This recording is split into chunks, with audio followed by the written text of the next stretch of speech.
Es difícil, ¿eh? Doc Alconada, buenas noches, ¿cómo anda usted? Qué lindo ver a Álvarez y Borges. Sí. Es para quedarse. Viste que necesitamos un poco de... Sí. Además, esos dos genios. ¿Cuánto oxígeno se necesita en este contexto? Uy, muchísimo. Por eso, seguiríamos viendo eso porque creo que aligera mucho. Y el humor ayuda a entender mucho más y mejor a veces la realidad. Tato Bores, Álvarez y Borges. Que es la realidad mucho. actual, ¿no? Es increíble porque, digo, ves a Tato Bores por ahí de hace muchos años, lo pones ahora y tiene tal vez tanta actualidad como un analista político. Pero es que de eso se tratan los clásicos en la literatura o los clásicos estos. Doc, necesito hablar con usted de varias cuestiones, ¿no? Ay, Dios mío. No, la primera es, venimos de una elección, independientemente de lo que le guste a cada uno, donde hubo muchos casos y muchas investigaciones periodísticas que mostraban básicamente lo peor de la corrupción, ¿no? Brillo, oro, cartera, todo. Y no había dudas al respecto y sin embargo uno ve que después eso no pesa tal vez en los valores que tienen los votantes.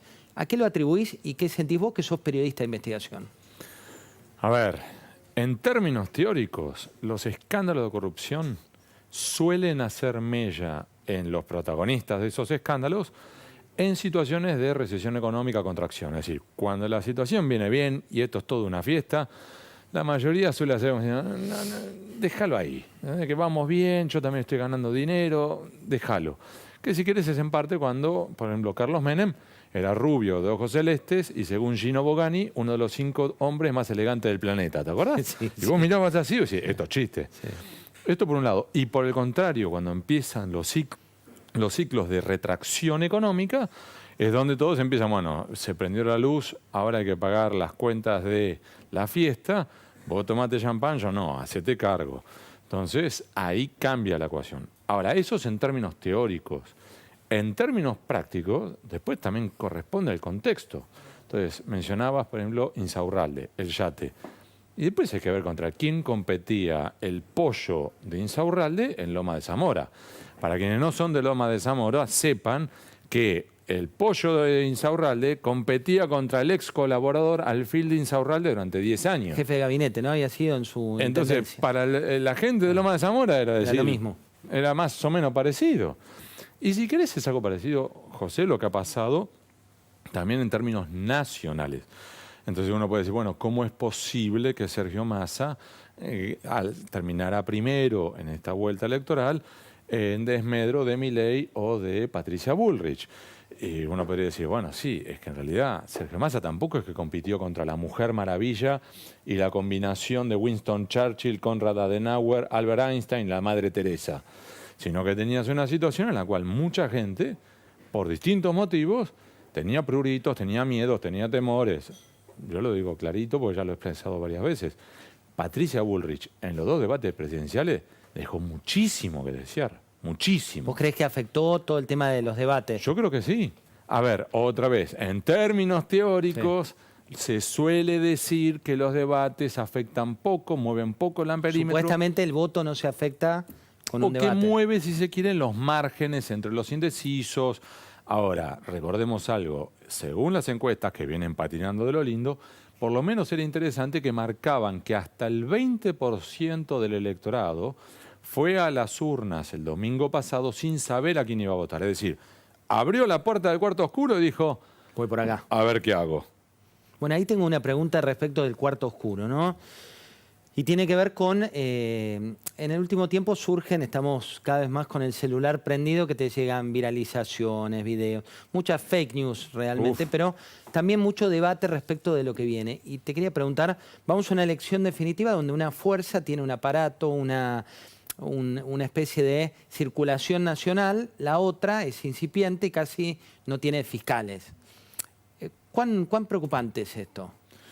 Relativo. Coincido con Rosendo en lo que planteó que, por un lado, tenés a los voluntarios de la Libertad de Alianza, Avanza, Sí. que a su vez lo que tenés allí vienen ya con experiencia de las PASO y las generales. Es decir, esos voluntarios, si se vuelven a presentar para el balotaje, ya vienen con un rodaje de unas primarias en las cuales contaron con el apoyo, o por lo menos el dejar correr del peronismo. Y a su vez, unas generales en las que pasó todo lo contrario.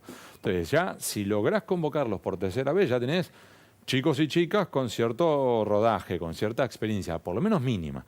Y después hay que ver cuánto puede el espacio del PRO que responda a Patricia Bullrich, a Mauricio Macri y a muchos otros que, aunque no hayan votado por Milei, hasta ahora pueden hacerlo en el balotaje, que se inclinen. Así que ahí hay una opción. Y además aclaro algo, porque veo que una y otra vez después de los ciclos electorales empiezan las versiones por redes sociales. Una es que se cortó la luz en la Cámara Electoral, otra es que videos había con boletas tiradas, o urnas tiradas, o telegramas 100.000 a 0. Aclaremos algo. ¿Se puede hacer en la Argentina fraude en términos teóricos generales? No. ¿Se pueden hacer trapisondas? ¿Se puede tratar de cometer delitos electorales? Por supuesto. ¿Pueden esos delitos electorales darte vuelta a una elección en términos teóricos grandes? No. ¿Voluminosos? No. No te pueden robar 10 puntos porcentuales. Te pueden robar en una contienda a, por ejemplo, un municipio donde vos podés estar peleando de a puchitos, sí. ¿Y por qué digo esto? Porque son tantos los controles cruzados que hay, que es muy difícil. A ver, si en estos momentos hubieran robado, supongamos, 1, 2, 3, 4, 5 puntos, elijan ustedes la cantidad de puntos porcentuales que fueran, vos necesitarías la complicidad de tantas personas que no es viable. Porque vos tenés el primer control, que es cuando se empiezan a contar las boletas en la misma mesa. Entonces vos tendrías que tener ahí que el fiscal propio mire para otro lado, que los fiscales de los otros partidos que no es el ganador y que esté metido en el baile también sean cómplices, que el presidente de mesa también sea cómplice, que manden el telegrama, que ninguno alerte de nada y que a su vez en el recuento definitivo también estuvieran involucrados no solamente los del propio partido, sino los rivales, y además que los de la Junta Electoral, más el secretario electoral, más el juez electoral. Es decir, necesitas tanta gente, y estamos hablando de cientos de miles de votos y cientos de miles de personas involucradas. Es muy difícil, realmente difícil. Hace unos minutos estuvo aquí uno de los candidatos para la próxima elección presidencial, que es Javier Milei. Contaba Luis Majul que la semana que viene lo tiene como invitado al otro candidato presidencial, que es Sergio Tomás Massa. Pero esto decía Milei y quiero compartirlo con vos. Digo si vos no vas a votar, en realidad está favoreciendo Massa. ¿Pero por qué si eso? votás, A ver. ¿Lo podemos llevar al extremo? Yo escucho la explicación por más compleja que sea, porque todavía hay cosas que no termino de entender. Pero vamos a hacerlo bien borgiano, ¿no? Llevarlo al límite. En el límite solamente terminan votando los que votaron a Massa, confirmando su voto, los que me votaron a mí, por decirlo de alguna manera, confirmando el voto, y los demás no van a votar. ¿Cómo termina la elección? Ganando Massa. Listo, pues ese es el argumento. Cuanto más voto en blanco haya, más... Claro, cuanto más voto en blanco, cuanto menos gente vaya a votar, más favorece que gane Massa. Tengo una pregunta respecto de, más allá de lo que dijo el candidato presidencial, de voto en blanco, abstención. Digo, ¿cómo ves en un balotaje el protagonismo de esto? Es una realidad. Ayer lo hablábamos en una charla. Va a ser un balotaje incómodo. Va a ser un balotaje en el cual para muchos va a ser ir a votar por alguien que no es tu preferencia. Y que eventualmente no fue tu preferencia en las PASO, no fue tu preferencia en la general y tenés que ir igual.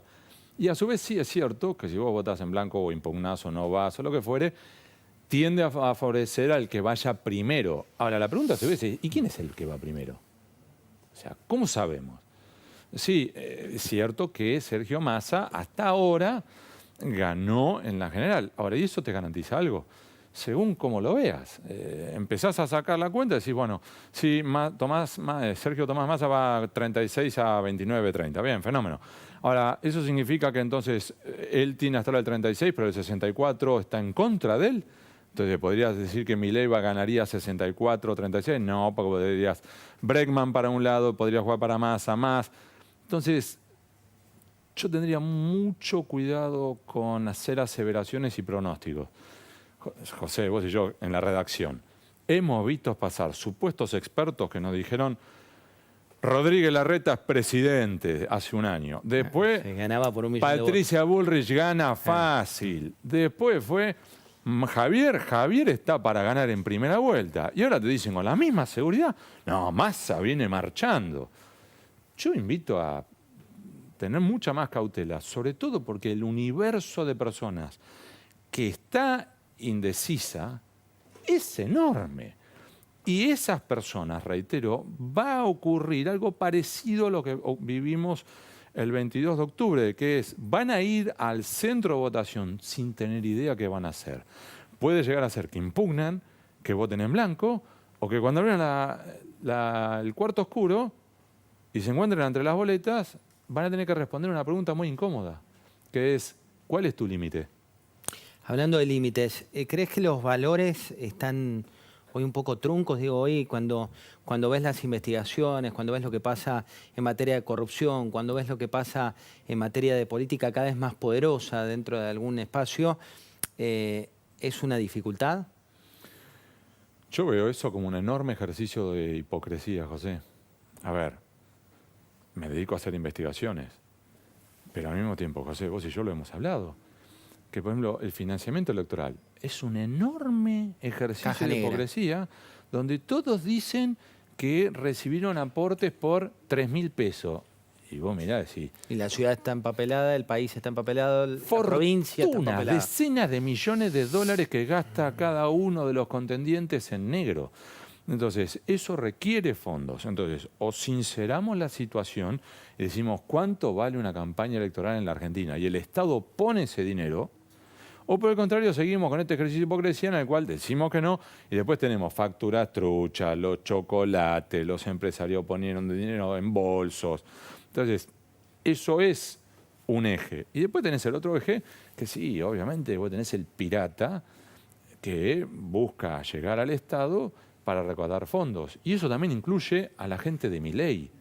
O sea, esto no es la Es vieja cross-política. política. No es la vieja política o la nueva política. A ver, José, si tenés candidatos de Milei que pusieron $50.000 para entrar en esa lista, para poder ser candidato, no le alcanza el salario que pueda ganar como intendente en donde haya sido para poder recuperar esos $50.000, si es por el salario. Entonces, o esa persona está dispuesta a poner $50.000 de su bolsillo por amor a la patria, o es porque está esperando llegar a la función pública y recuperar con creces esa inversión. ¿Eso hay denuncias en la justicia, Sí. Hugo? Hay varias denuncias Sí. radicales. ¿Es solo un espacio o de los No. 3 espacios? Y esa es una realidad. Y eso también, insisto, o sea, es una realidad que es parte de lo que tenemos que sincerar. De hecho, por ejemplo, Alberto Pierri, en su momento, empresario, que terminó siendo candidato con Carlos Menem, también había puesto dinero como aporte a la campaña, pero en realidad, más que aporte a la campaña, es decir, yo quiero entrar en esa lista a diputados nacionales. Y le dieron un puesto allá abajo, terminaron entrando. Entonces, esto, por eso, ¿y por qué menciono a Alberto Pierri? No es por una cuestión de capricho, sino para marcar una realidad que viene por lo menos de los años 90, es decir, hace 30 años que venimos con estas mismas prácticas una y otra vez. En minutos voy con la mesa de política de las 23, pero tengo una pregunta más para vos que tiene que ver con este modo de época que me interesa. ¿Vos sos optimista respecto Sí. de la Argentina? ¿Crees que puede cambiar esta sensación de agobio que tenemos hoy por hoy? Sí, pero depende de nosotros. ¿Por qué? Porque yo creo de corazón, José, que me da igual quién gane ahora. Porque aunque eligiéramos a Superman, dentro de 6 meses los vamos a estar insultando y diciendo que es un estúpido con el calzoncillo arriba del pantalón. Esto no va a poder cambiarse si no es con un consenso de políticas públicas, es decir, para dónde queremos ir. Y vengo insistiendo, y vos me has escuchado varias veces, además lo hemos publicado en el diario, que es, aquí eventualmente tenemos que buscar algo parecido a un pacto de la Moncloa como ocurrió en España. Que aclaro, los pactos de la Moncloa en España no fueron fáciles, no fueron que una tarde se juntaron 3 españoles, tomaron 2 cañas de cerveza, se dieron la mano y dijeron listo. Fue horripilante, fue desagradable y hubo portazos, las comisiones obreras yéndose, los empresarios desfilando por Barcelona y por Madrid en contra de los pactos Moncloa. ¿Y por qué? Porque todos tuvieron que ceder para poder ganar. Y aclaro algo, los pactos de la Moncloa, que a mí me tocó estudiarlo cuando viví en España, los pactos de la Moncloa no fueron fruto del deseo. No es que se sentaron porque querían sentarse.